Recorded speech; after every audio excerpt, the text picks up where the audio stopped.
UK US పర్యటనలు పెట్టుకొని విద్యా సంస్థల్ని క్రీడా సంస్థల్ని పెట్టుబడులు పెట్టి ఉద్యోగ ఉపాధి కల్పించే సంస్థల్ని ఆహ్వానించడానికి ఒక ప్రత్యేకమైన పర్యటన పెట్టుకొని మేము వెళ్ళడం జరిగింది. చివరిగా ముఖ్యమంత్రి గారి పర్యటనలో స్పష్టత లేదంటున్నారు. నేను మీడియా మిత్రులకు ఒక మాట చెప్పదలుచుకున్నా. ఎనీ అఫీషియల్ విజిట్ భారత రాయబార కార్యాలయానికి సంబంధించిన అధికారులు స్వయంగా పర్యవేక్షిస్తారు. ప్రతి సమావేశంలో ప్రత్యక్షంగా పాల్గొంటారు. అక్కడ జరిగే ప్రతి చర్చను నోట్ చేసుకొని కేంద్ర ప్రభుత్వానికి నివేదిక పంపిస్తారు. మినిస్ట్రీ ఆఫ్ ఎక్స్టర్నల్ అఫేర్స్కి భారత అంబాసిడర్ కానీ ఆయన పరిధిలో పనిచేసే భారత ప్రభుత్వానికి సంబంధించిన అధికారులు విదేశాలలో ఎవరైతే ఉన్నారో విదేశాంగ రాయబార కార్యాలయం నుంచి వాళ్ళే కోఆర్డినేట్ చేస్తారు ఈ ప్రోగ్రామ్స్ అన్నిటినీ. ఎయిర్పోర్ట్లో నుంచి మమ్మల్ని రిసీవ్ దిగినప్పటి నుంచి తిరిగి విమానం ఎక్కించే వరకు అన్ని కార్యక్రమాలను భారత రాయబార కార్యాలయం పర్యవేక్షిస్తుంది. మినిట్ టు మినిట్ ప్రోగ్రామ్ని కేంద్ర ప్రభుత్వానికి అందిస్తుంది. మీటింగ్లో జరిగిన చర్చల అంశాన్ని కూడా నివేదిక రూపంలో కేంద్ర ప్రభుత్వానికి అందిస్తుంది. ఇది చాటుమాటుగా పర్యటన కాదు, అధికారిక పర్యటన.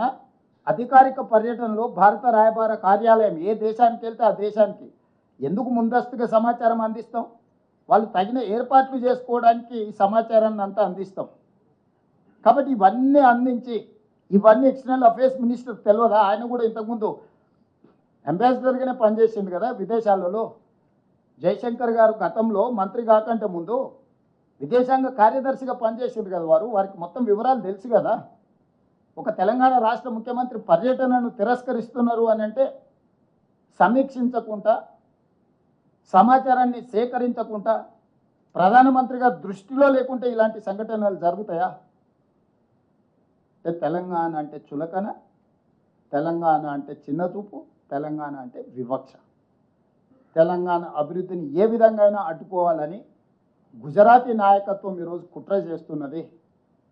దీన్ని ముక్త కంఠంతో మేమందరం తెలంగాణ రాష్ట్ర ప్రభుత్వం తరఫున మంత్రులు, ఎంపీలు, ఎమ్మెల్సీలు, ఎమ్మెల్యేలు ప్రతి ఒక్కరూ తెలంగాణ వాదులు ఖండించాల్సిన సందర్భం. మేమందరం ఖండిస్తున్నాం.